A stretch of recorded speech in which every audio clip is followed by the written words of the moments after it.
une valeur, je dis n'importe quoi, le terrain vaut 300 000, les 300 000, ça représente quoi? Qu'est-ce que c'est que les 300 000? C'est quoi au juste? Parce qu'il n'y a pas une valeur, il y a des valeurs. Il y a plusieurs valeurs. Donc la question, ici, aujourd'hui, c'est comment on va évaluer les différents éléments du patrimoine d'une entreprise, que ce soit les biens d'investissement, les biens d'exploitation, etc., etc. Donc il faut savoir que pour la valorisation, en fait, il y a des moments, hein, il y a c'est-à-dire des valeurs. Il n'y a pas une seule valeur. Il y a d'abord la valeur d'entrée. La valeur d'entrée. La valeur d'entrée au patrimoine. Hein? La valeur d'entrée dans le patrimoine. C'est-à-dire, vous avez acheté une immobilisation, vous avez acquis un bien, vous avez eu une créance. Quelle est la valeur? S'il vous plaît, coupez le micro. Coupez le micro, s'il vous plaît.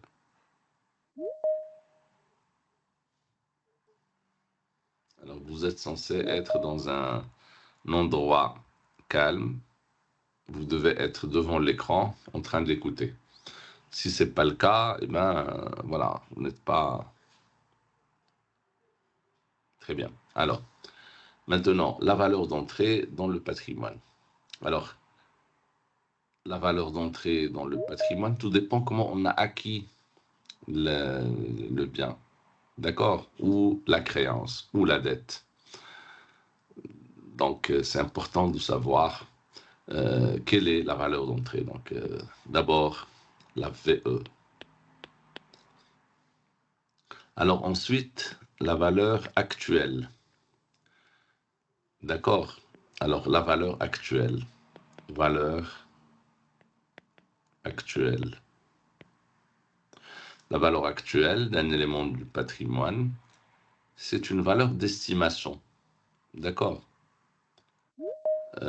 C'est une valeur d'estimation d'un bien ou d'un élément du patrimoine de l'entreprise.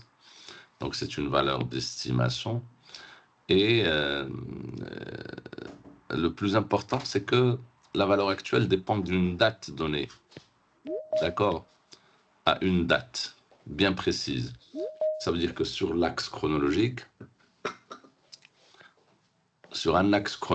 la valeur actuelle, eh ben, elle varie du même élément d'un patrimoine. Par exemple, une action, on va dire n'importe quoi, une action. D'accord? Alors, la valeur actuelle dépend d'une date. Quelle est la valeur de l'action?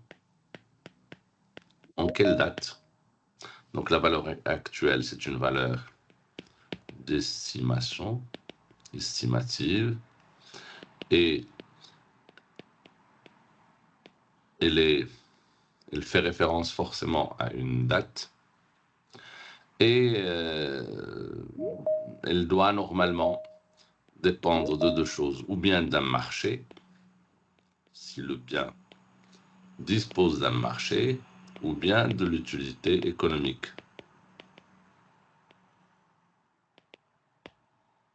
Si je dis par exemple, une action est cotée sur la bourse de Casablanca, ben elle est cotée, et on va prendre la date, on va se diriger, et on va prendre le cours sur le marché boursier, et on va prendre la valeur actuelle, donc c'est plus ou moins simple. OK? Mais parfois, on n'a pas de marché. Si on n'a pas de marché, donc il faut faire appel à une valeur d'estimation de l'utilité économique du bien. De l'utilité économique pour l'entreprise, évidemment.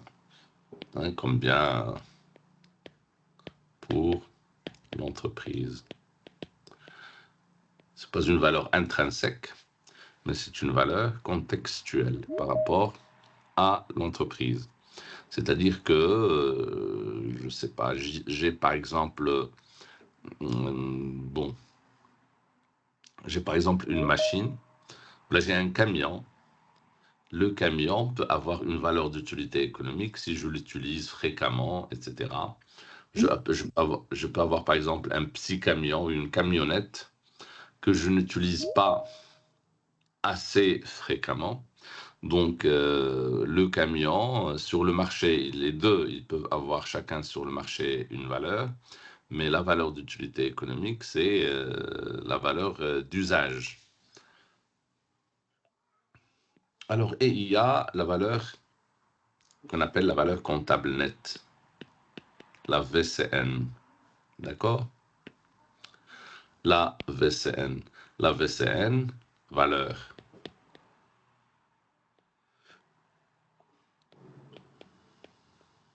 comptable nette, ben cette valeur,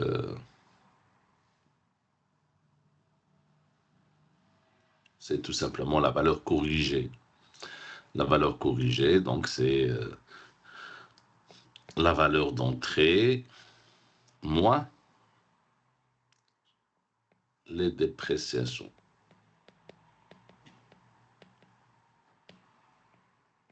Moins les dépréciations. Je sais pas, par exemple, un terrain a une valeur de 300 millions, mais le terrain a connu une dépréciation de 2 millions. Donc la valeur d'entrée moins les dépréciations, donc ça fait ici 298 millions. Ok, 98 millions. C'est ce qu'on appelle la valeur comptable nette. La valeur comptable nette, dans le cas des actifs amortissables, c'est la valeur d'entrée moins le cumul des amortissements. Pour le cas des actifs qui ne sont pas amortissables, c'est la valeur d'entrée moins les provisions.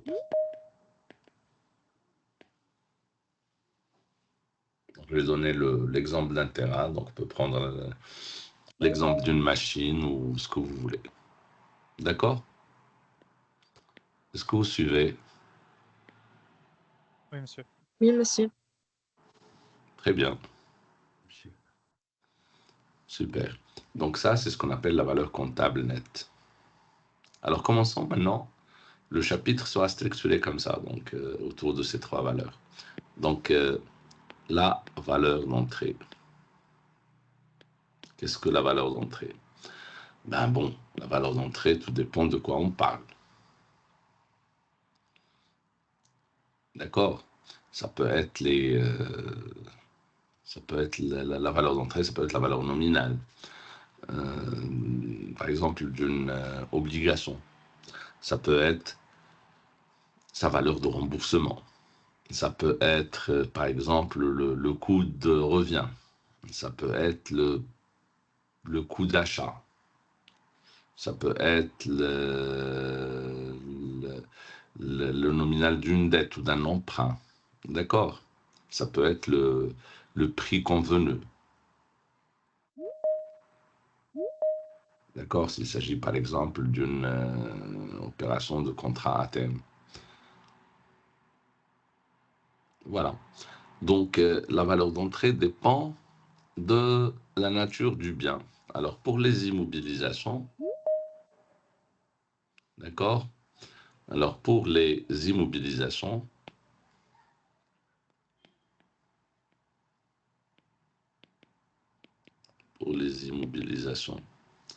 corporelles et incorporelles,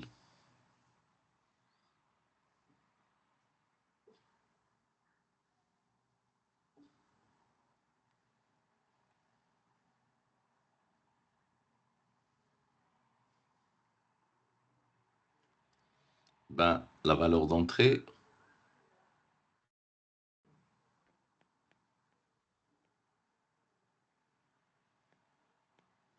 est égale au coût d'achat. La valeur d'entrée, c'est le coût d'achat.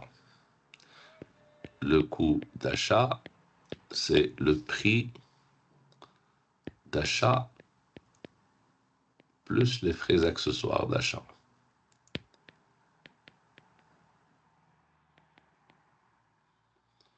D'accord, les frais accessoires d'achat.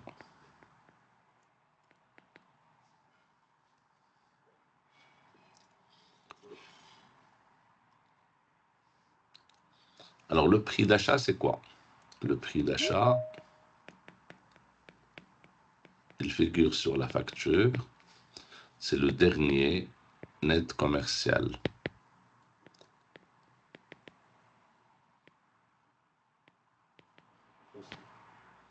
D'accord? C'est le prix d'achat. Le dernier net commercial. Donc, si dans une facture, vous avez, je ne sais pas, par exemple, sur une facture, on a le montant brut, il est égal, par exemple, à 10 000. On a un rabais, supposons, de 1000. Donc, le net commercial, le net com est égal à 9000. Donc, je vais mettre ici 9000.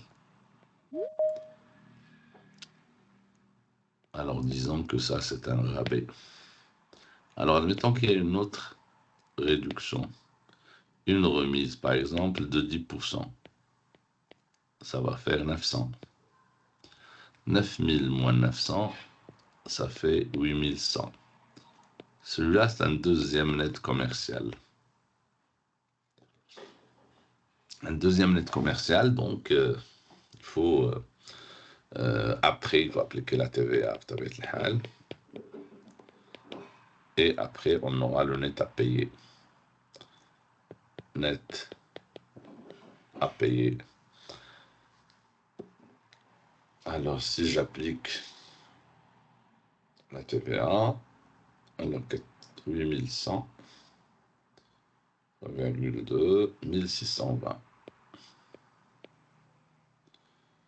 Et fois 6, 9720. OK. Donc, si vous avez une facture pareille, quelle est la valeur d'achat? Si vous avez, par exemple, acheté, disons, une machine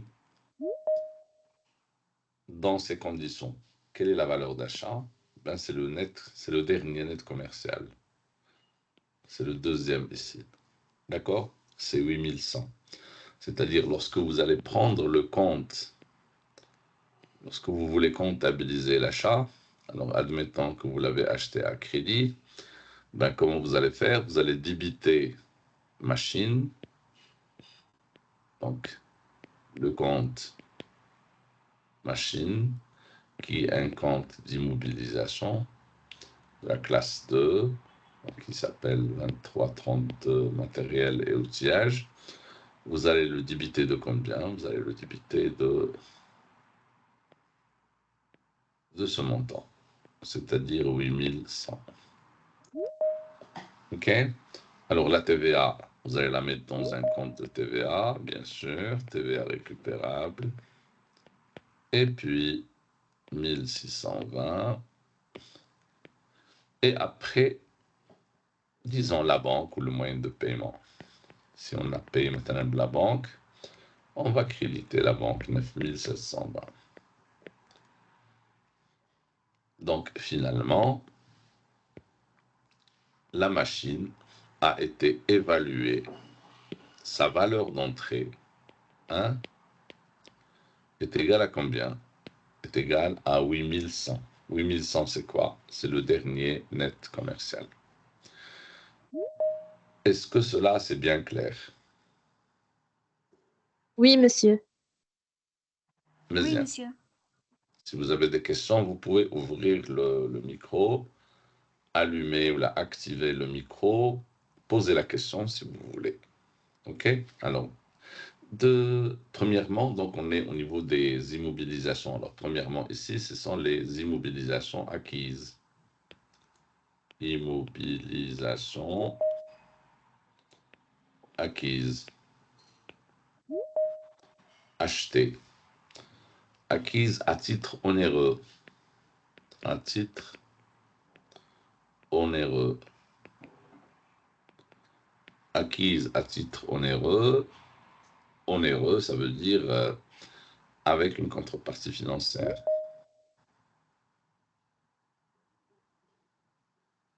Ok, voilà. C'est-à-dire ils ont généré des dépenses pour l'entreprise. Ok, alors, on a expliqué ce que c'est que le dernier net commercial. Maintenant, il faut revenir sur la notion des frais accessoires. Qu'est-ce que c'est que ces frais accessoires? Sur le transport, par exemple. Oui, alors les frais accessoires, ce sont toutes les charges engagées depuis la date d'achat jusqu'à la date de mise en service. OK? Toutes les charges engagées de la date d'achat jusqu'à la date de mise en service, on les appelle des frais accessoires. Je peux avoir énormément de types de dépenses. Hein. Ça peut être, comme votre collègue l'a dit, le transport, le port. Quoi d'autre?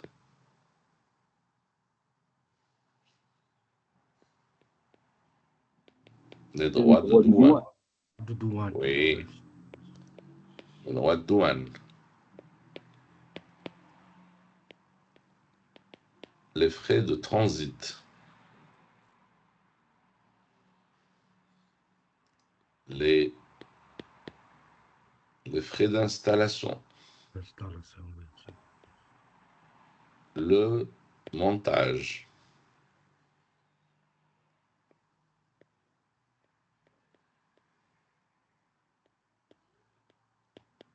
Et l'assurance. Assurance internationale.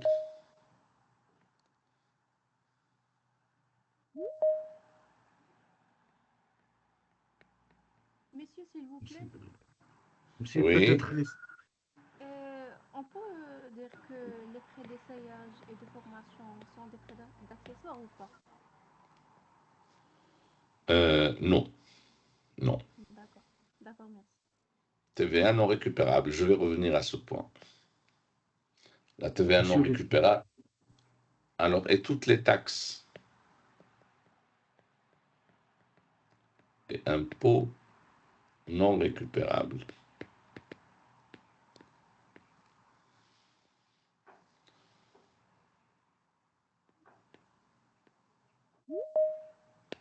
Plus les frais portuaires. D'accord?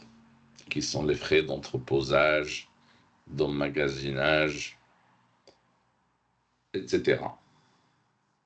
D'aconnage. Ce sont des frais accessoires.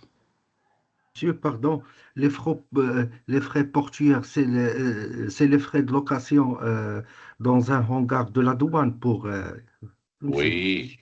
pour Alors, réserver le matériel. Oui, exact. Il n'y oui, a pas monsieur, que merci. ça. Il y a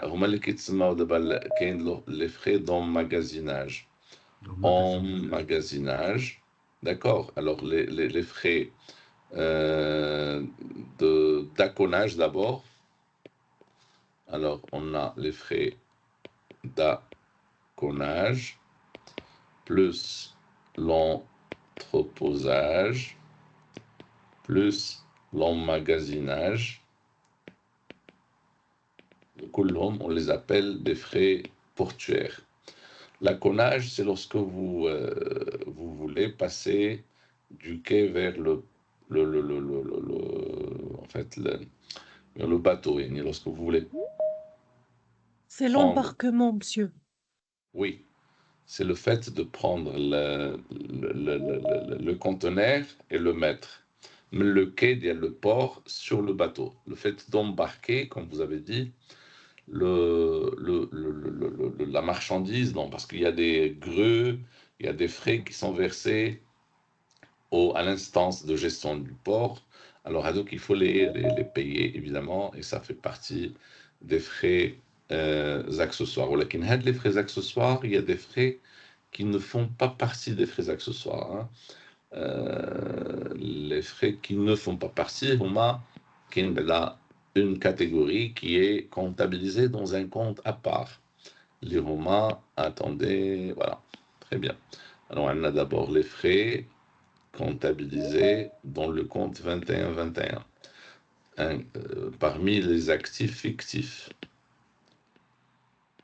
D'accord? Il y a ceux qui sont comptabilisés dans les actifs fictifs. Ils sont en nombre de 3. On a les commissions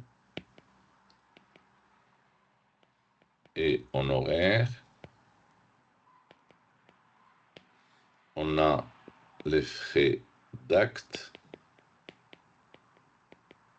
et les droits.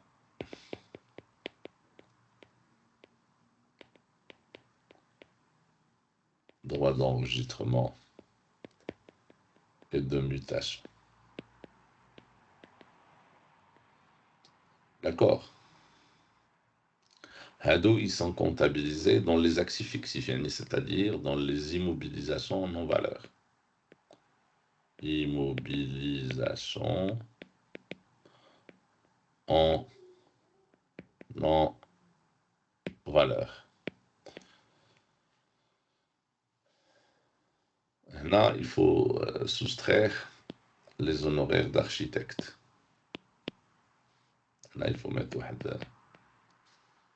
à l'exception, sauf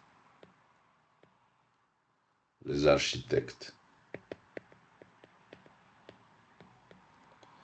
Donc, il faut les comptabiliser dans les frais d'architecte. Il faut les mettre dans les frais accessoires.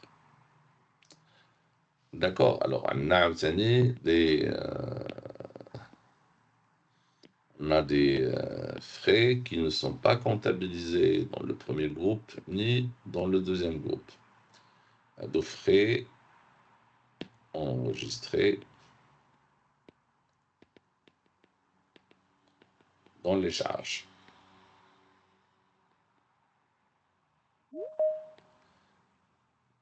Alors, on a les charges d'intérêt,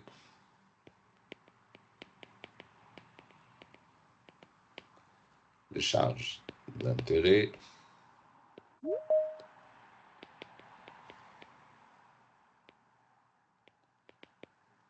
les frais de formation de personnel,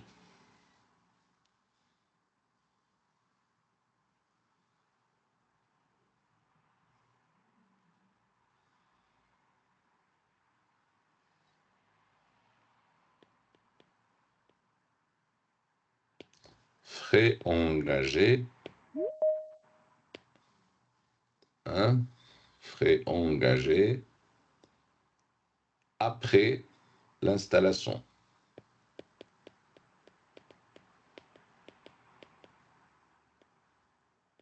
Après l'installation.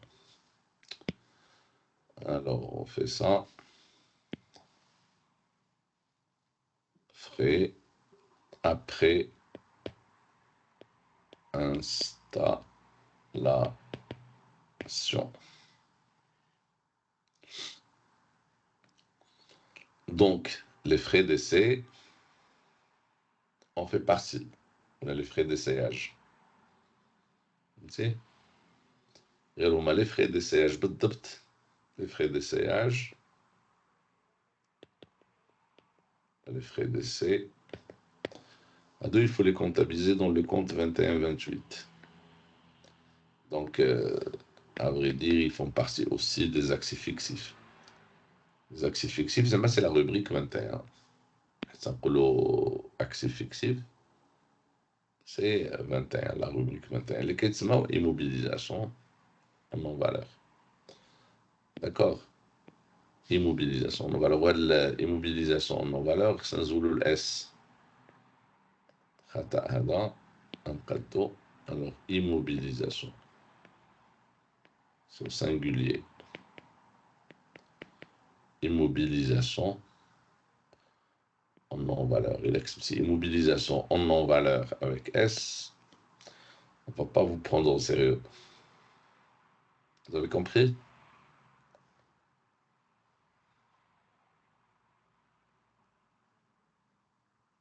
Monsieur, pardon, كاع les frais اللي après le démarrage ديال la machine ما كنحسبوهم des charges. ياك Ah monsieur. oui, oui. Là, Oui, même monsieur. avant, mais après le démarrage. Après le démarrage, bien sûr que ce sont des charges. Ah, Mais après la mise en place, la mise après en place. l'installation, Et la mise en l'installation. place. D'accord. Hmm. D'accord, monsieur, merci. Yani, j'ai les charges gel personnel. Pour la masalan, tu as installé une machine où j'ai le personnel déjà pour la formation. يمكن يدوز مدة طويلة. On peut faire appel à un cabinet, on peut faire appel à des experts ou au constructeur de la machine. Il va venir, il va passer peut-être des mois ou là, je sais pas, des semaines pour que les équipes soient habituées et opérationnelles. Vous comprenez? Donc ça, c'est des charges qu'il faut mettre à part. C'est ni dans le coût de la machine, ça ne relève pas du coût de la machine, mais la valeur d'entrée, il y a la valeur d'entrée. Enfin, il y a la valeur d'entrée. La valeur d'entrée, c'est ça. Il y a la valeur d'entrée. Donc, les charges qu'il faut mettre dans la valeur d'entrée. Vous comprenez? Donc, il augmente le coût d'achat. Il augmente la valeur. C'est juste des exemples, mais il faut dire absolument bien plus 3 points de suspension. Vous comprenez? Yani, tout ce qui est nécessaire, chez les frais accessoires, c'est toutes les charges nécessaires, engagées et nécessaires pour la mise en place d'une immobilisation. Vous comprenez? Oui, monsieur. Sauf toutes les charges nécessaires à la mise en place, sauf les commissions, les honoraires, les frais d'acte, les droits d'enregistrement et de mutation. مثلا شرينا un terrain. مثلا شرينا un terrain. Allez, on a acheté un terrain. Le terrain, la valeur dialo, est égale à 2 millions. Pour acheter un terrain, on doit passer par un notaire. Le notaire, مثلا خلصنا له 5000. On a passé par un intermédiaire, une agence. سمسار يعني هذا السمسار عطينا له مثلا je sais pas par exemple 10 000. Il faut payer les droits d'enregistrement ديال le terrain. Monsieur, pardon, يقدر يكون مثلا واحد الكابيني مثلا كونسلطاسيون تشوف لنا داك لو تيغان واش مزيان Oui, ولا oui, لا oui. ولا. Oui, monsieur. Absolument. ممكن Oui, نجيبوا monsieur. مثلا un expert. Un expert, voilà, monsieur. Oui. مثلا on a fait appel à un expert 6 000. Droit d'enregistrement. فهمتي؟ alors حقوق التسجيل والتنبر خلصنا مثلا فيهم bon كاين des pourcentages mais disons pour faciliter mettons 1000. donc حنا هاد لو terrain comment on va l'évaluer مثلا شي كله خلصناه par chèque. Comment on va comptabiliser l'opération? Quels sont les comptes qu'on va débiter? Quels sont les comptes qu'on va créditer? On a d'abord le compte terrain. D'accord? Alors, les éléments qu'on va mettre dans le terrain, et ben, la valeur le compte terrain, c'est d'abord 2 millions, évidemment. La valeur le terrain, c'est les 2 millions, c'est son prix d'achat. Alors, le notaire, ça va passer dans le compte 21-21, frais d'acquisition des immobilisations. علاش لأنه il fait partie des honoraires. Alors, غادي نديرو 5000. on est passé par une agence à qui on a payé les commissions. خلصنا les commissions ديال l'achat. La commission, c'est la rémunération d'un intermédiaire. Un intermédiaire, lorsqu'on le paye, hein, quelqu'un qui facilite la vente, ben on lui paye une commission. La commission, il faut la mettre dans le compte 21. Attention, il ne faut pas comptabiliser la commission dans le compte terrain. La commission ne va pas augmenter la valeur de le terrain. D'accord? Les droits d'enregistrement, combien? 1600. Ah ben 1600, là aussi, il faut les mettre ici. L'expert, il faut le mettre aussi ici, 6000. Donc finalement, il faut prévoir la TVA récupérable, voir qu'est-ce qui est taxable. Alors le notaire, donc il faut appliquer le taux de TVA de le notaire.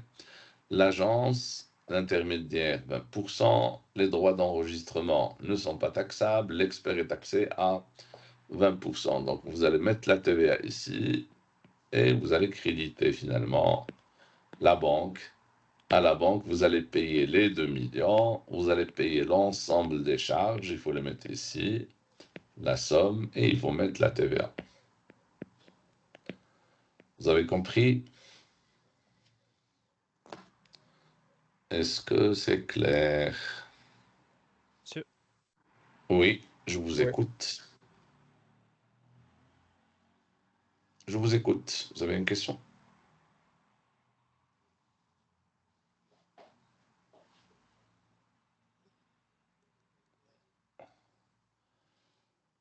Alors, la voix n'est pas bien, vous dites? La voix n'est pas bien?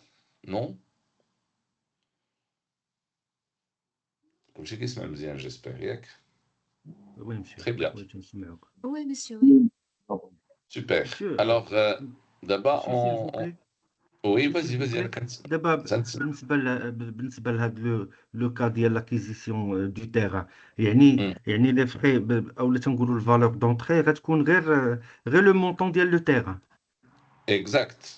ما غيكونوش دوك لي زاكسيسوار الاخرين ما غنزيدوهمش فيهم ياك مسيو Là, آه. oui, c'est ça ce que je veux dire.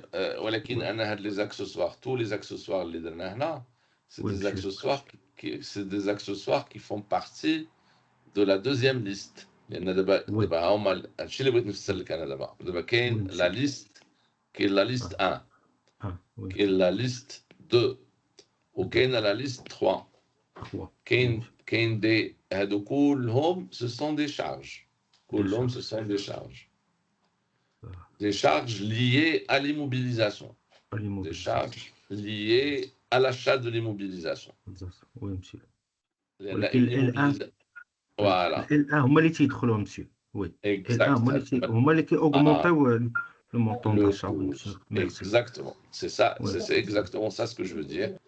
Il y a des charges qui font augmenter le coût, ou il y a des charges qu'il faut comptabiliser dans le compte 21-21, ou il y a des charges qu'il faut comptabiliser dans les comptes, dans les charges. Les intérêts, le poste 631, charges d'intérêt. Charges financières. Voilà, frais de formation de personnel, les frais de formation de personnel, le compte 617, etc. Charges de personnel. Frais engagés après l'installation, je vois les frais, je n'ai les frais. Il y a des frais de, je sais pas, de mission, le compte 61-43. Canou des frais de transport 61-42. Canou des nuitées d'hôtel, etc. Qu'est-ce que c'est que les frais? La nature de la charge, monsieur. La nature de la charge. Charge par nature. Merci beaucoup, monsieur. Donc, هذا من جهة. Donc, هادو سيتسموا les frais accessoires. كان تعيطوا كلهم هادو كنسميهم les frais d'approche.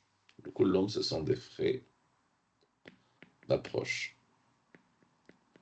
Les frais d'approche, ils sont classés en 3 catégories. Il y a ceux qu'on comptabilise dans le coût avec le prix d'achat. Et il y a ceux qu'on met dans le compte. Il y a, grosso modo, la distinction. Il laisse-moi 2 minutes, je reviens. D'accord.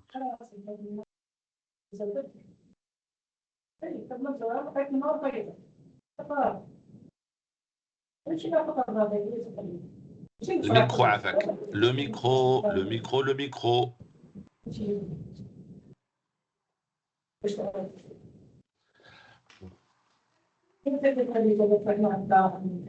جواد سي جواد الله يهديك الله يهديك سي جواد سد الميكرو.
Alors, ben, la distinction, pourquoi il doit être faite? Vous me recevez bien, Yak? Oui. Pourquoi la distinction doit être faite? Doit être faite, c'est très important. Pourquoi? Parce que c'est une question d'économie d'impôt qui est derrière. D'accord? Parce que la catégorie L1, comme L1, L2, L3. Alors la catégorie L1, il va rentrer dans le coût d'achat. Donc il sera immobilisé. Ça va débiter quoi? Ça va débiter le compte de l'immobilisation. Le compte de l'immobilisation. Ça va constituer la valeur d'entrée. La catégorie L2. L2, ça va partir dans le compte 21-21, les actifs fictifs. D'accord? Donc, il faut les mettre là. L3, c'est dans les charges. Donc, à l'âge, c'est une économie d'impôt. Donc, là, d'abord, la question... Bon, d'économie d'impôt, entre autres, bon, mais essentiellement, là, ça va être sur la durée de vie. Il s'agit d'un bâtiment. La charge qu'on a intégrée ici dans la valeur d'entrée va être amortie sur la durée de vie, 25 ans. Donc, il est quand la charge, je ne sais pas, fait 25 000 dirhams, alors ça va être 1000 dirhams par an. Mais il est quand la charge classée ici, c'est 25 000 dirhams, elle fait partie de L2, je vais la diviser, c'est sur 5 ans. Ça va être 5 000 dirhams flam de gain d'impôt. Bien sûr, les 25 000 dirhams, les frais de personnel, ça va être dans les charges sur un an. Sur une année. Ce qui explique l'ENA, vous allez dire pourquoi les comptables ils compliquent l'existence, pourquoi ne pas mettre toutes les charges dans un seul compte. Là, on ne met pas les charges dans un seul compte. Toutes les charges, on les met dans un seul compte. Là, chaque charge a les raisons d'être d'elle.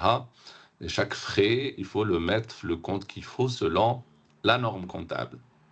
Vous avez compris ce que je veux dire? Très bien. Alors, c'est les immobilisations. Vous comprenez? C'est les immobilisations, mais les immobilisations corporelles et incorporelles et les immobilisations acquises. Ce sont les immobilisations acquises à titre onéreux. qui sont achetés avec une contrepartie.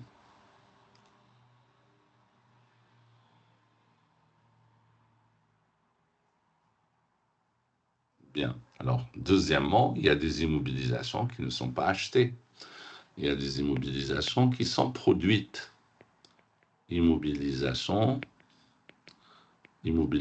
produite pour l'entreprise, pour elle-même.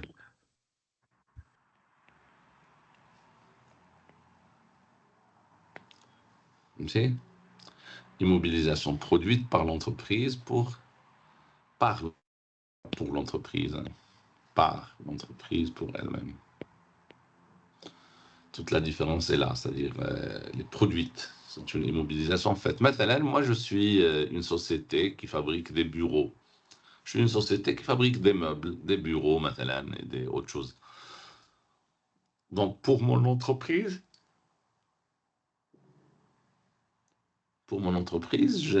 si je veux des bureaux, je vais pas les acheter sur le marché. Je vais les prélever à partir de mes stocks. D'accord? Je vais les prélever à partir de mes stocks.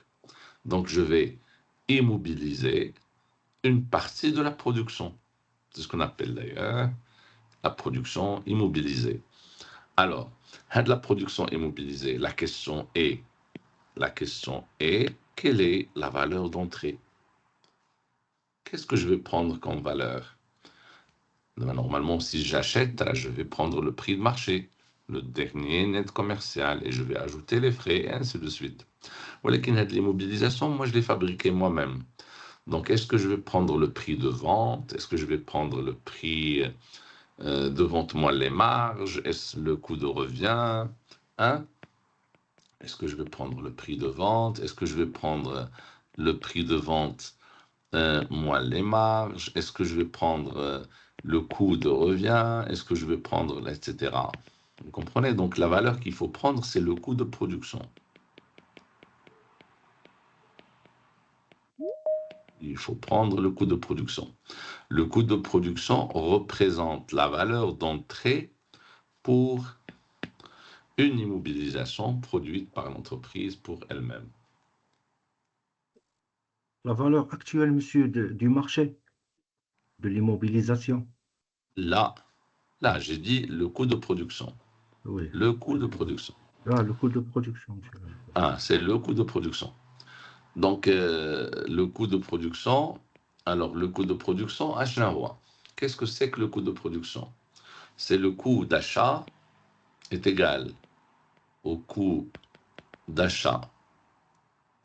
Le coût d'achat. Le coût d'achat des matières premières.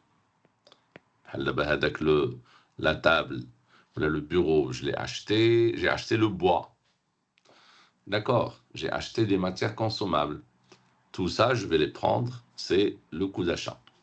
Plus les charges directes de production. OK? Les charges directes de production. Ça donne ce qu'on appelle le coût direct. OK? Le coût. C'est le coût direct. Bien. Alors, juste les situations peuvent se présenter. Hein? Là, c'est le coût de production direct. Si l'entreprise dispose d'un système de comptabilité analytique, alors, si l'entreprise ne dispose pas d'un système de calcul des coûts, on va prendre le coût de production direct. On va prendre le coût de production direct. Si l'entreprise dispose d'une compta analytique, avec section analytique, etc. Donc, on va prendre le coût de production direct et on va lui ajouter les charges indirectes. Charges indirectes de production. D'accord?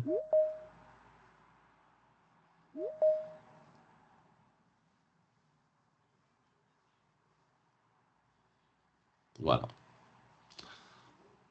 Donc, le coût de production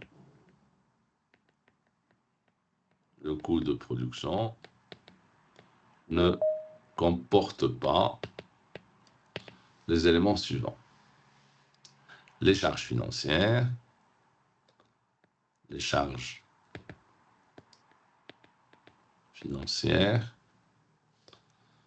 les frais de R&D, de la recherche et développement, et les frais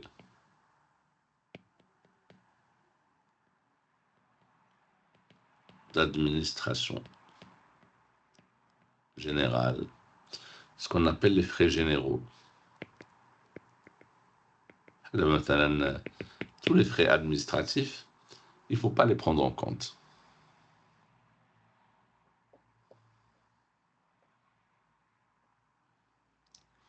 Ou bien sûr, si l'entreprise dispose d'un système de calcul des coûts, il ne faut pas prendre en compte le coût de sous-activité. Le coût de sous-activité. Le coût de sous-activité qui résulte de la différence entre le coût fixe, le coût de sous-activité ou le coût fixe, moins le coût fixe fois l'imputation rationnelle. Le coefficient d'activité ou le coût d'imputation rationnelle. OK? À deux, il ne faut pas les prendre en compte. Alors ensuite, troisièmement, si vous n'avez pas de questions,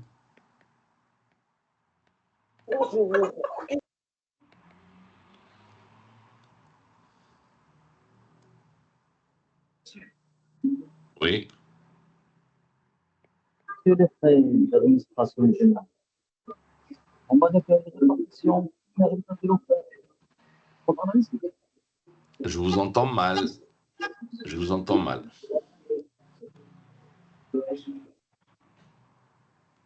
Je vous entends mal. Le micro عندك ما خدامش مزيان. إلا بغيتي تكتب la question, كتبها في le chat. Si tu n'as pas un autre micro.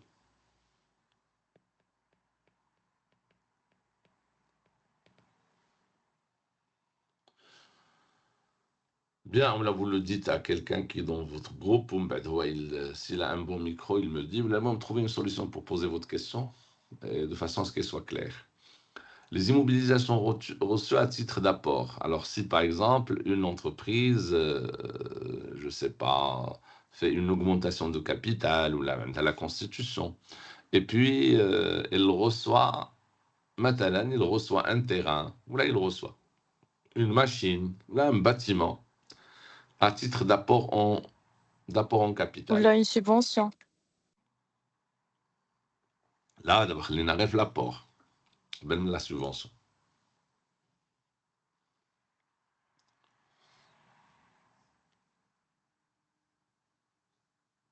Alors, Hado, c'est la valeur aux apports. Okay? Valeur de l'apport fixée par un commissaire aux comptes, qu'on appelle le commissaire aux apports.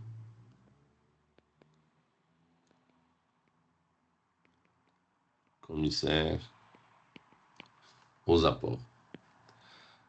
Et le commissaire, qu'est-ce qu'il fait?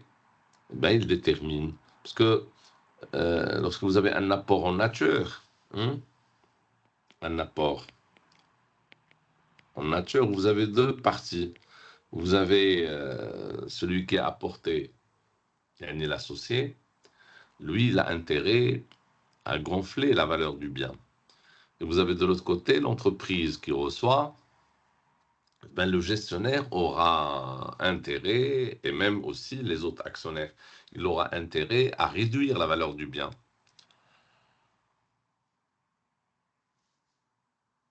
D'accord. Donc, comment on va déterminer la valeur? Eh bien, comme on a deux parties qui ont des intérêts opposés, eh bien, il faut faire appel à quelqu'un qui va assurer l'arbitrage. Il faut faire appel à un arbitre. Ben, l'arbitre, c'est le commissaire aux comptes.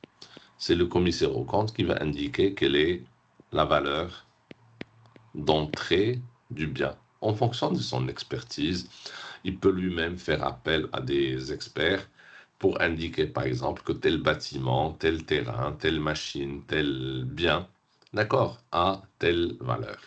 Vous avez compris? Alors ça, c'est le troisième cas. Quatrième cas, les immobilisations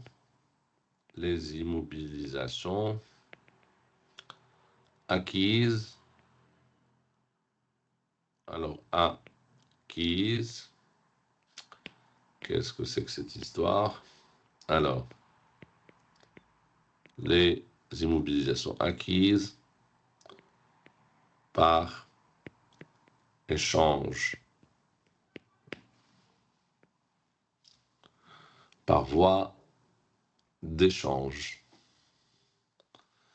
C'est-à-dire, je sais pas, par exemple, j'ai une voiture, une ancienne voiture, je veux acheter une nouvelle voiture. Ben, je vais échanger l'ancienne par la nouvelle. D'accord. Qu'est-ce que je fais? Donc, quelle est la valeur que je vais prendre? Ben, ils sont comptabilisés à la valeur de celui des deux lots dont l'estimation est la plus sûre. Valeur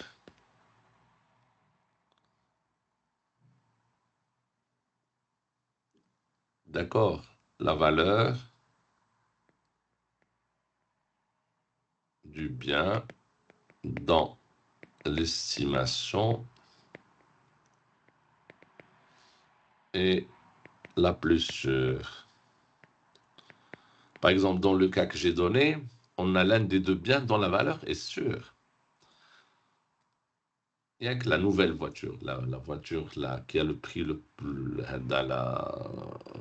c'est-à-dire achetée à l'état neuf, elle a un prix dans le marché. L'autre, on ne va pas la prendre comme base et comme référence. Donc, si par exemple, moi j'ai une voiture que j'ai achetée, ben, je vais débiter, par exemple, le compte matériel de transport, la valeur d'entrée de la machine, c'est la valeur de le lot le plus sûr, ou l'un des deux biens qui a la valeur la plus sûre.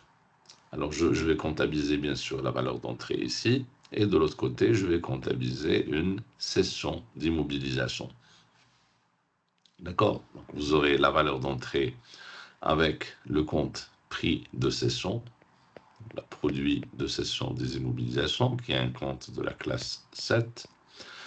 Alors, matériel de transport, 23,40. Et puis, donc, vous allez prendre le prix de cession, ici, et vous allez contrebalancer moyennant la différence. Donc, vous allez forcément compléter en payant un reliquat. Ben, le reliquat, vous allez le payer ici. Le reliquat.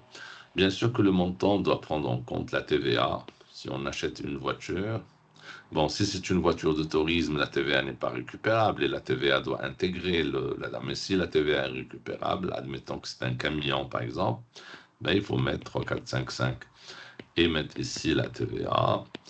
Et ces deux éléments, c'est-à-dire la valeur d'entrée plus la TVA, en d'autres termes, le montant total de ce côté, le TTC, si vous faites la somme ici, ça doit vous donner le TTC. Vous allez prendre le prix de cession et mettre le TTC. Le TTC, moi, le prix de cession, ça donne le reliquat. Le reliquat à payer. Cinquièmement, immobilisation. Alors, quelqu'un a dit tout à l'heure pour les subventions. Ben, pour les subventions d'investissement, si vous parlez des subventions d'investissement, ben il y a plusieurs façons de liquider la subvention d'investissement. Si la subvention d'investissement est reçu sous forme d'un flux financier qui ensuite va servir pour payer, eh ben, on aura à ce moment-là le moyen de paiement qui va s'afficher à part, c'est-à-dire le moment mondial de paiement avec la facture qu'il faut, plus les frais, et on va comptabiliser l'immobilisation avec les frais, comme si c'était une immobilisation acquise, et voir ensuite le financement, c'est-à-dire on va comptabiliser ça en 2 temps. C'est-à-dire comptabiliser l'achat de l'immobilisation dans le respect des règles de l'achat, c'est-à-dire je vais revenir à la règle de l'achat, comme ça, comme j'avais expliqué tout à l'heure, et je vais, bien sûr, la TVA, le moyen de paiement, et la subvention va suivre son chemin normal. Donc j'aurai, pour vous expliquer ça si vous voulez rapidement, j'aurai la comptabilisation de l'immobilisation, le compte de l'immobilisation, le compte de la taxe et le moyen de paiement, donc disons la banque ou la dette ou comme vous voulez. Donc je vais avoir mon écriture comptable normale, l'immobilisation, la TVA et la banque. Ça, c'est la comptabilisation de l'achat. De l'autre côté, j'aurai la comptabilisation de la subvention. Bon, la subvention va passer par une étape de la promesse de la subvention. Donc, subvention à recevoir. Je vais débiter en créditant ici le compte subvention d'investissement. Et puis, lorsque je vais recevoir la subvention sous forme liquide, ben, j'aurai la banque, d'accord, que je vais débiter par le crédit du compte subvention à recevoir. Je vais solder le compte subvention à recevoir. Donc, j'aurai première écriture et deuxième écriture, utilisant comme ça les couleurs. OK? Donc, ça n'a aucun impact sur la valeur d'entrée. Donc, voilà. Vous avez compris ce que je veux dire? Donc, dernier Bien sûr. cas, c'est... Monsieur, pardon, Oui, j'ai une question. واش ديك الروليكا هي لا سوت ياك monsieur? C'est le même. Le reliquat et la soute. la لا machine, لا non, ماشي هي لا سوت. Non, non, d'accord, non. monsieur. Là, Non. le reliquat, c'est la différence entre la valeur de ce que vous avez acheté et la valeur de ce que vous avez vendu. Oui, monsieur. Oui, oui. C'est la différence entre les deux. Alors, l'immobilisation, lorsqu'il est acheté à l'étranger, Monsieur, donc, oui, je m'excuse. إلا كان ممكن j'ai une autre question. بالنسبة monsieur لهذاك لو كا اللي خدينا ديال immobilisation acquise par échange, s'il y avait واحد le cumul ديال les amortissements. ah, bien sûr, il faut le solder. Ce que j'ai fait ici, c'est la comptabilisation de quoi? C'est la comptabilisation de l'achat. C'est la comptabilisation de l'achat. OK? Alors, le bleu, c'est la comptabilisation de l'achat. Vous avez compris? Alors, avec évidemment le prix de cession en contrepartie, la valeur d'entrée, ainsi de suite. Je n'ai pas fait les écritures des amortissements concernant l'immobilisation. Parce qu'avec cette immobilisation, il y a normalement le compte de l'amortissement du matériel et qu'il faut solder. Donc, je vais attendre quoi? Je vais attendre la fin de l'année. Alors, rapidement, le compte amortissement du matériel de transport à la fin de l'année. Donc, je suppose que j'ai déjà ici le cumul des amortissements. Pratiqué les années passées. Donc, on a dit le cumul des amortissements. Je vais attendre la fin de l'année et je vais passer la dernière dotation d'amortissement. Donc, je vais prendre le compte. Alors, je vais faire comme ça. Alors, dotation, je vais prendre la dotation de la dernière année. Je vais prendre ici et je vais créditer ici. Vous comprenez? Alors, j'aurai la dotation et la dotation. Il faut comptabiliser la dotation. Le compte, c'est le compte amortissement du matériel de transport, c'est-à-dire le compte 28 340. Lorsque je vais passer la dotation, ensuite, je dois constater la sortie de l'actif, n'est-ce pas? La régularisation de la TVA, mais bon, parlons ici juste de la sortie de l'actif. Donc, la sortie de l'actif, comment je vais faire? Ben, je vais absolument solder le compte, parce que moi, j'ai vendu l'immobilisation, d'accord? L'immobilisation, l'ancienne immobilisation, Hadi, pour laquelle j'ai fait un prix de cession. On a un échange. Il y a une opération d'échange. C'est une opération qu'il faut analyser doublement. C'est un achat plus une vente. C'est un échange. D'accord? Un échange où j'achète et je vends en même temps. Ça ferait. Donc d'abord, le bleu, c'est l'achat. C'est l'achat. Bon, et la vente, parce que bon, j'ai comptabilisé le prix de cession. Voilà ce que j'ai pas fait. Ce que j'ai pas fait, les mobilisations que j'ai vendues, elle a une suite. Il faut constater la sortie d'actifs. Ben là, j'ai comptabilisé juste la vente. Une session d'immobilisation. Une immobilisation, c'est qu'on fait les étapes au moins. D'accord? Lorsque vous voulez régulariser, faire la cession, donc vous avez le prix de cession qu'il faut comptabiliser, vous devez constater la dotation et vous devez constater la sortie d'actifs. Ça freine? Donc, le prix de cession, on est sur bleu-bleu. La dotation, il y a des bleu-vert. La dotation, il y a bleu-vert. Le vert, la sortie d'actifs, d'abord dire l'orange. Allez, dire l'orange. Qui va dire la sortie d'actifs? Comment je vais faire la sortie d'actifs? Même la sortie d'actifs, c'est-à-dire je dois solder le compte de l'actif. Donc là, j'ai le compte d'actifs matériel et je vais prendre la valeur d'entrée d'elle l'ancienne. La valeur d'entrée d'elle l'ancienne. Monsieur Hadi. Hadi, c'est la valeur d'entrée de la nouvelle immobilisation. On a la valeur d'entrée d'elle l'ancienne. Je vais créditer ici. Très bien. Alors, on dit là, on a l'orange. On a crédité le compte du matériel. C'est la sortie d'actifs. Le compte fonctionne comment? Il fonctionne plus ou moins.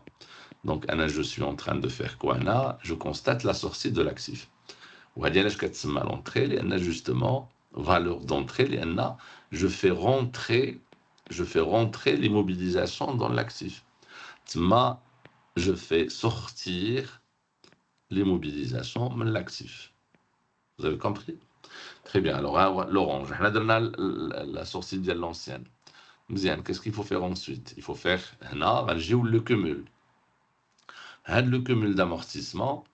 Le cumul d'amortissement plus la dotation. Il y a le cumul total. Je vais là aussi constater la sortie. Le compte moins. Le débit dialogue, le compte d'actifs soustractifs, on a déjà expliqué. C'est la partie moins. Donc ici, je vais faire une sortie. Je veux vider le compte, le cumul d'amortissement, parce que puisque moi j'ai vendu un bien, je l'ai vendu. Donc, sa valeur cumulée des amortissements doit normalement être vider le compte d'amortissement. ولكن ما غيكونش عندي l'équilibre لان شنو عندي في الكريدي عندي la valeur d'entrée وفي الديبي شنو عندنا le cumul des amortissements.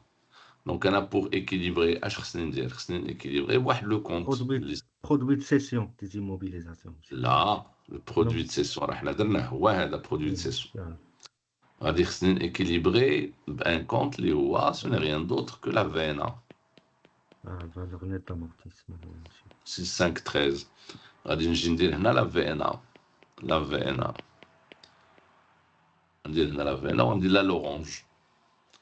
إذا l'écriture ديالي شنو فيها ثلاثة ديال les comptes. Il y a un compte que je vais débiter le cumul des amortissements, un compte que je vais débiter la VNA un compte que je vais créditer la valeur d'entrée. Donc, il a dit ici, débit, tu as la VNA plus le cumul des amortissements. Ou le crédit, tu as la valeur d'entrée. Ils sont équilibrés. Home, c'est la valeur d'entrée. Donc, le débit est égal au crédit, la partie orangienne. Si? Vous avez compris? Moi, je ne sais pas si j'ai répondu à votre question, madame. Oui, monsieur. Merci beaucoup. Très bien, avec plaisir. Ils sont donc les immobilisations libellées aux monnaies étrangères. Alors, oui, lorsqu'on achète une immobilisation, lorsqu'on achète une immobilisation à l'étranger, ben, on ne paye pas en dirham, n'est-ce pas? Oui, monsieur, on paye en On devise. paye en devise. Donc, le coût de l'immobilisation doit être converti en dirham. Le coût de l'immobilisation, on aura une partie de le coût qui est exprimé en devise. Le coût de l'immobilisation en devise doit être converti en dirham. Doit être converti en dirham. Au cours du jour de l'opération. C'est-à-dire, si par exemple, moi, j'ai acheté le bien est acheté. Le bien est acheté 10 ans. La facture, fois le jour. D'accord? Donc l'achat, le prix d'achat ou la valeur d'achat, fois le jour. Prix d'achat, مثلا شرينا le 1er janvier.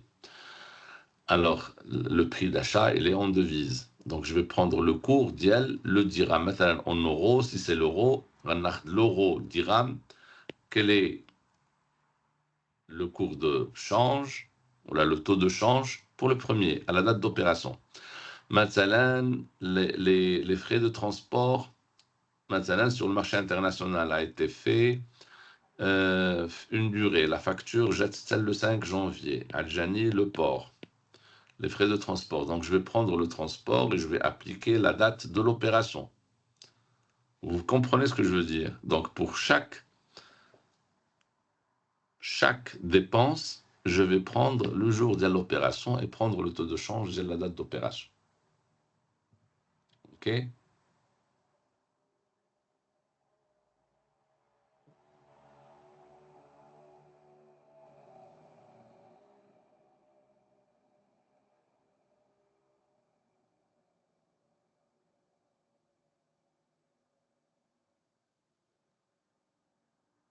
On dit des frais et des charges qui sont supportés sur le marché national. Je vais prendre, bien sûr, donc les charges ne posent aucun problème parce qu'ils sont exprimés en dirham. D'accord? Donc, à retenir, c'est ce qu'il faut prendre les charges en fonction de leur date d'opération, le taux de change de la date d'opération. Maintenant, je vais passer au stock. Les stocks. Les stocks, si vous voulez, pour les immobilisations financières, les immobilisations corporelles et incorporelles. Alors, les immobilisations en non-valeur, l'immobilisation en non-valeur, ce sont des charges, donc il faut les prendre leur valeur directement, la valeur de la charge directement. Donc, le dernier net commercial, s'il s'agit d'une facture. Alors, pour les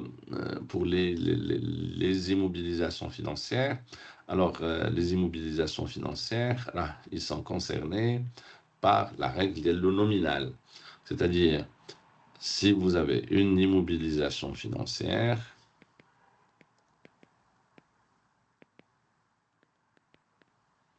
sous forme de créance, il faut prendre la valeur nominale. le nominal de la créance. Je vais revenir après, les titres, je vais les traiter à part. D'accord, donc la valorisation, maintenant, on dit les stocks. Valorisation des stocks.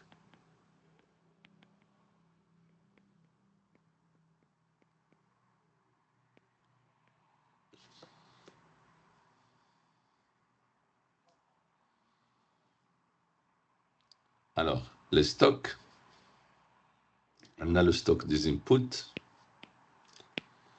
Donc, on a 311 ou 312. À deux, c'est des inputs, c'est des éléments achetés.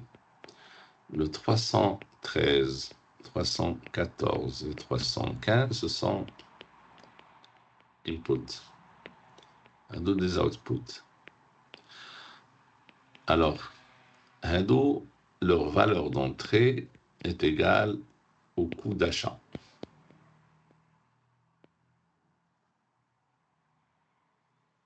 D'accord. Les autres, leur valeur d'entrée, c'est le coût de production.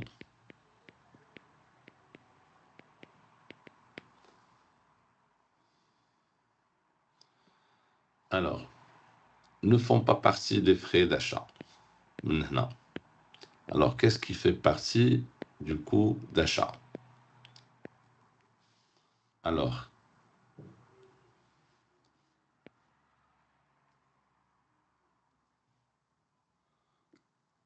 Alors, ce qu'il faut prendre, frais d'achat. Un jour, je ne suis pas ou là. Oui, monsieur. Oui, monsieur. Oui, monsieur. Oui, Oui, monsieur. monsieur. Alors, les frais d'achat, ce qui ne fait pas partie des frais d'achat, on a les frais de la fonction.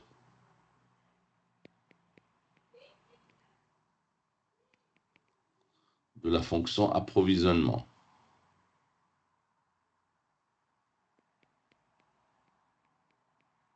Appro.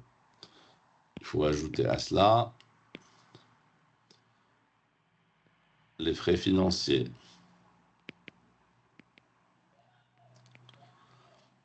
Les frais financiers, les frais de stockage. Les frais de stockage ne font pas partie des frais d'achat.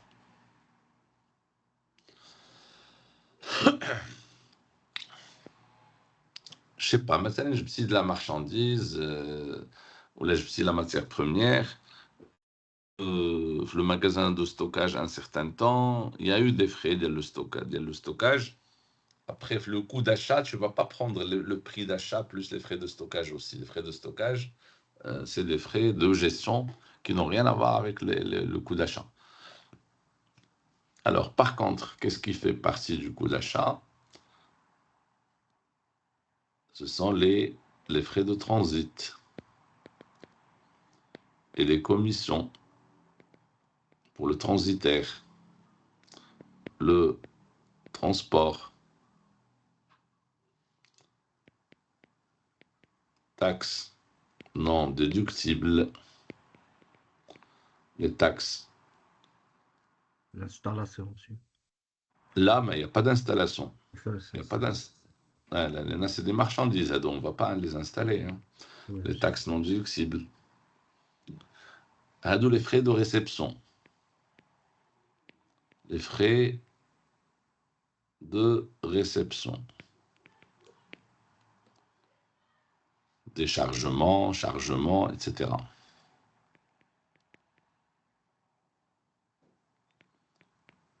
OK. Et là, lorsque vous recevez une marchandise, après, il y a des frais pour la mettre en place.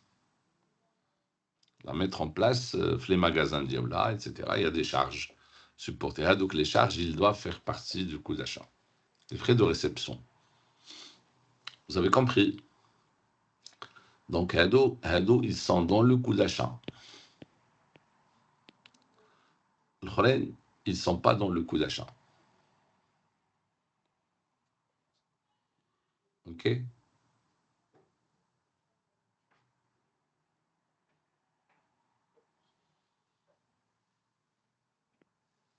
Maintenant, les méthodes d'évaluation de stock. Alors, le coût d'achat, on sait, dans le stock, parfois, on a plusieurs lots. D'accord? On a plusieurs lots. Par exemple, dans un stock, vous avez un stock initial. Fait, مثلا, s'il s'agit de tables, مثلا, on a les tables, disons, on a par exemple 100 tables. Ça, c'est le stock initial. Stock initial. On a 100 tables où le coût d'achat de les 100 tables, c'est 1000 dirhams. D'accord? Donc, on a le lot, il est évalué à 1000 dirhams. Mais on a par exemple acheté d'autres lots. On a maintenant le lot fait, disons, 80 tables. Mais on ne les a pas achetées à 1000. Le coût d'achat d'Yalom, c'est 900. On a acheté 110 tables. On les a achetées à 1100. On a acheté 200 tables. Adoshinahum, maintenant, 990. Vous avez compris? Donc, on a plusieurs lots. On a le lot, 300 tables, il est venu après 1200. Donc, la question maintenant. Moi, je suis à la fin de l'année. Comme vous le savez, le stock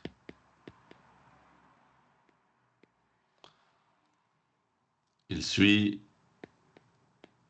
deux types d'inventaire. Il a l'inventaire permanent ou un inventaire intermittent. Inventaire intermittent. Alors, pour les entreprises marocaines, alors la norme marocaine travaille avec le système d'inventaire intermittent. Un inventaire intermittent, cela veut dire que lorsque je veux évaluer le stock, je l'évalue à la fin de l'année. On a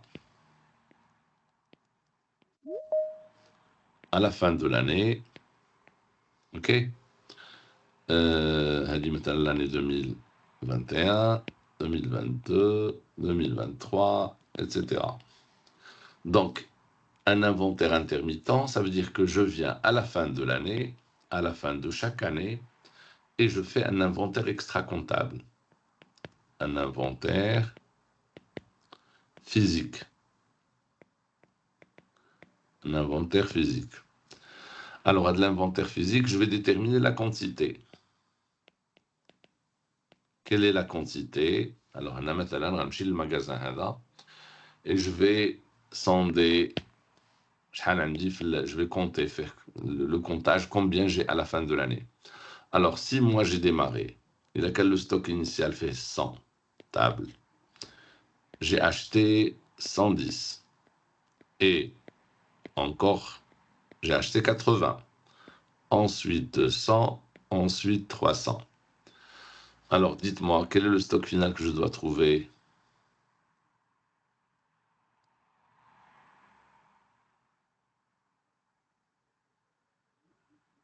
Je suppose qu'il n'y a aucune sortie.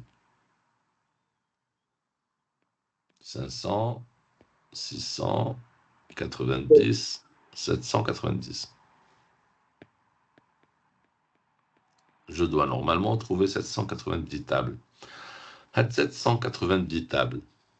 Supposons que moi j'ai trouvé que 788. Voilà l'inventaire physique. 788. Ça veut dire que j'ai deux tables de perdues. On appelle ça un mali d'inventaire. D'accord? Alors, dites-moi, comment je vais donner une valeur? Je suis à la fin de l'année 2021. Je sais que j'ai 788 tables. hein,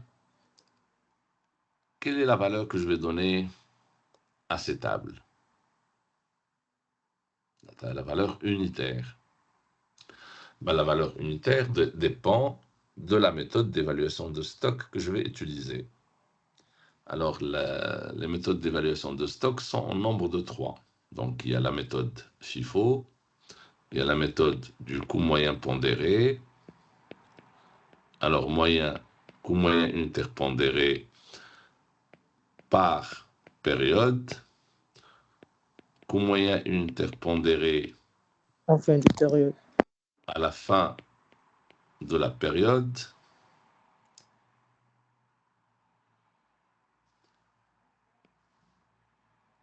Alors, هذا par période, يعني fin de période, هادشي اللي قصدت به هنا.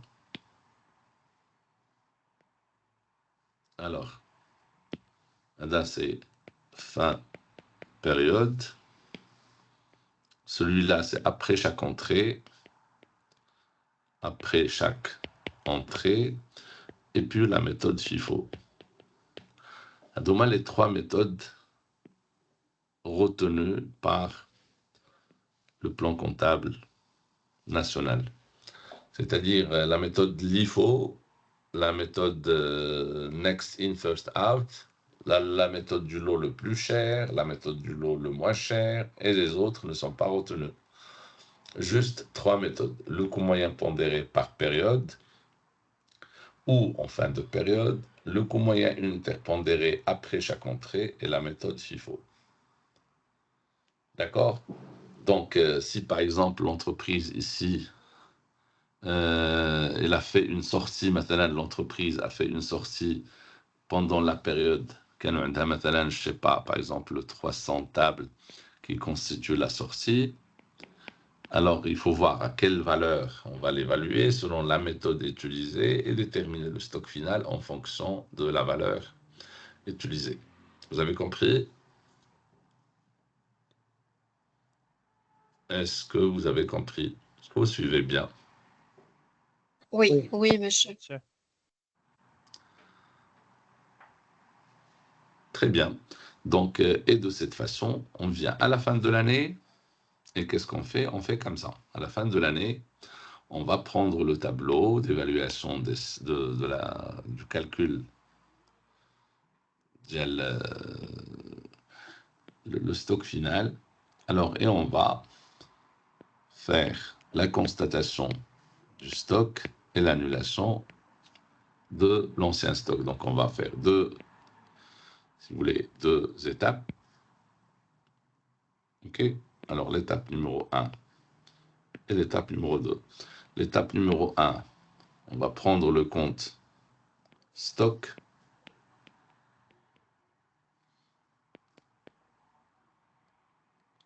et prendre le compte variation de stock.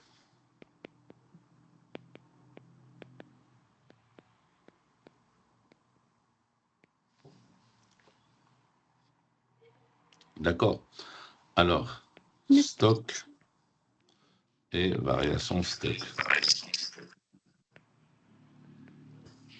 Alors, on va prendre dans un premier temps le compte stock et on va le créditer de la valeur du stock initial. Alors, donc on va vider le compte stock, la valeur du stock initial. Stock initial.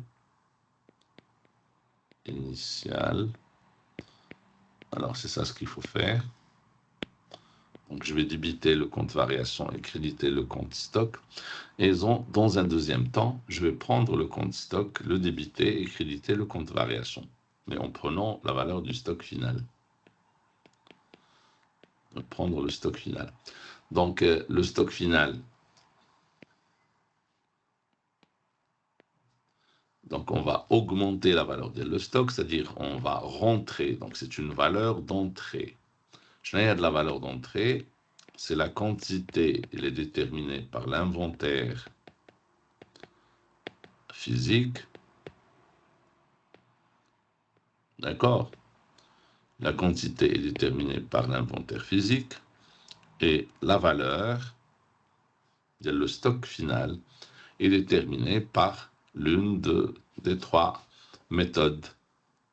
IMA, la méthode 1, la méthode 2 ou la méthode 3.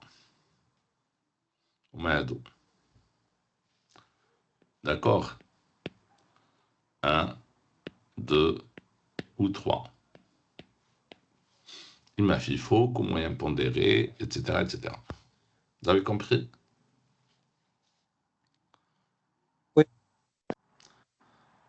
Oui, monsieur. Voilà, si vous voulez poser des questions, marhaba.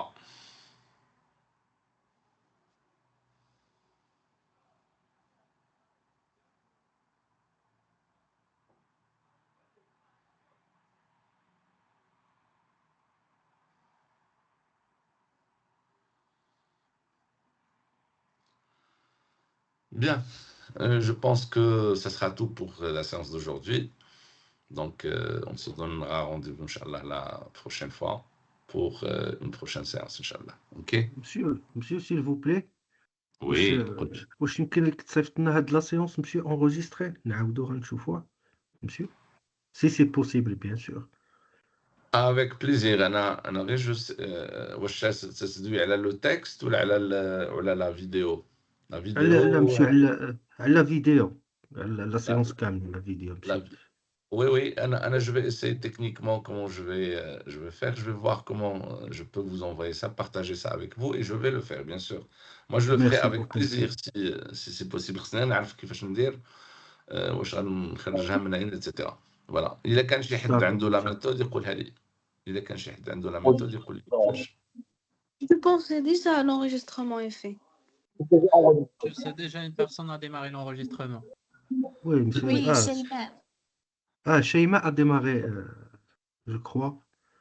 شكون شيماء؟ شيماء c'est la déléguée de classe. Non. Non. C'est une Alors, étudiante. mademoiselle, Madame Sheima, vous pouvez partager avec vos collègues.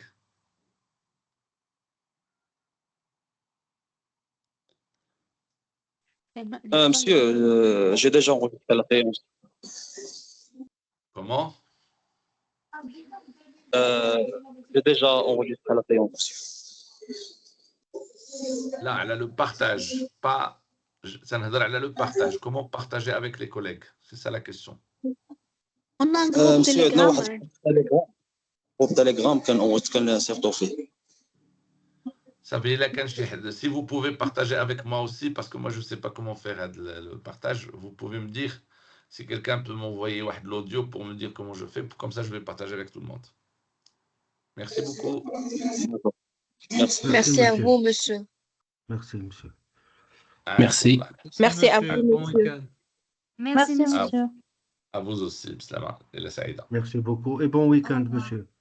الله يطول عمرك، شكرا جزيلا.